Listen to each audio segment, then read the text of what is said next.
নমস্কার বন্ধুরা, আবারও নতুন একটা রেসিপিতে আপনাদের সকলকে স্বাগত জানিয়ে আজকে রেসিপিটা শুরু করছি। প্রথম থেকে শেষ পর্যন্ত দেখবেন, আশা করছি ভালো লাগবে। তো বন্ধুরা, কড়াই গরম হয়ে গেছে, কড়াই আমি সরিষার তেল দিয়ে দিয়েছি। আর এখানে দেখুন বন্ধুরা, আমার ভোলা মাছ নিয়েছি। তো এই ভোলা মাছ আমি নুন আর হলুদ মাখিয়ে রেখেছিলাম, তো সেটাই কড়াইয়ে ভেজে নেব দিয়ে।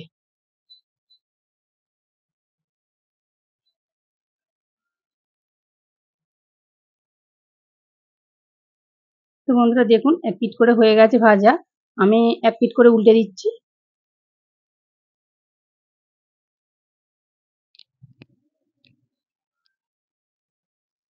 তো বন্ধুরা, ভোলা মাছ তো খুব নরম হয়, সেই জন্য খুব সাবধানে উল্টাতে হবে। তো বন্ধুরা, এক পিঠ করে হয়ে গেছে, আমি আর এক পিঠ করে উল্টে পাল্টে দেখুন বন্ধুরা খুব ভালো করে ভেজে নিয়েছি। যেহেতু নদীর মাছ, একটু কড়া করে সুন্দর করে ভাজতে হবে, তাহলে খুব ভালো লাগবে খেতে।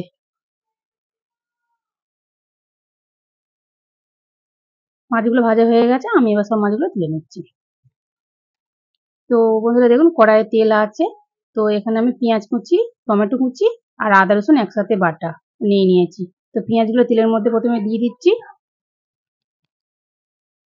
দিয়ে একটু ভালো করে নাড়িয়ে চাড়িয়ে নেব, খুব বেশি ভাজা করব না। তারপর বন্ধুরা, আমি আদা রসুন যেটা বেটে রেখেছিলাম সেটাই দিয়ে দেব।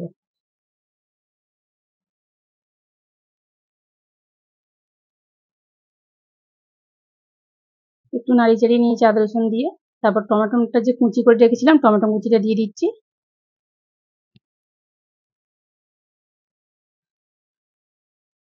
একসাথে ভালো করে একটু ভাজা ভাজা করে নিয়েছি। এবারে একটু লবণ দিয়ে দিচ্ছি পরিমাণ মতো, হলুদ গুঁড়ো দেব, লঙ্কার গুঁড়ো দেব, ঝালটা বুঝেই দেবেন আপনারা।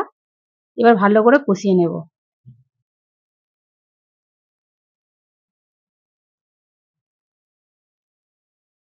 তো দেখুন বন্ধুরা, খুব ভালো করে কষানো হয়ে গেছে। আর লবণটা দেওয়ার পর দেখুন বন্ধুরা, টমেটোটা খুব ভালোভাবে নরম হয়ে গেছে। তার জন্য খুন্তি দিয়ে ভালো করে আমি দেখুন বন্ধুরা ঘেঁটে ঘেঁটে দিচ্ছি।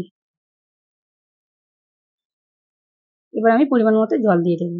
যেহেতু মাছের ঝাল করব, তো সেই জন্য জলটা খুব বেশি দেব না, অল্পই দেব। তো দেখুন বন্ধুরা, ঝোলটা খুব ভালোভাবে ফুটে গেছে। আমি যেহেতু ঝোলটা খুব ভালো করে ফুটিয়ে নিয়ে তারপর মাছ দেবো। তো তারপর দেখুন বন্ধুরা, আমি মাছ দিয়ে দিচ্ছি। আর যেহেতু ভোলা মাছ নরম আমি আগেই বলেছি, তো সেই জন্য বেশিক্ষণ রাখবো না, জাস্ট একটু উল্টে পাল্টে নেব।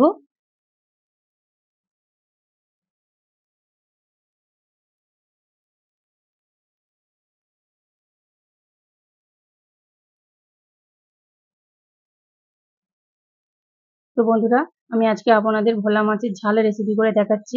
তো রেসিপিটা যদি ভালো লাগে, লাইক শেয়ার কমেন্ট অবশ্যই করবেন, বন্ধুদের সঙ্গে শেয়ার করবেন আর চ্যানেলটিকে সাবস্ক্রাইব করে পাশে থাকবেন।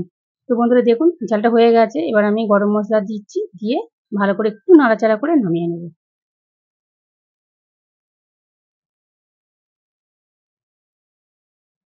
এবার আমি নামিয়ে নেব, ঝালটা হয়ে গেছে।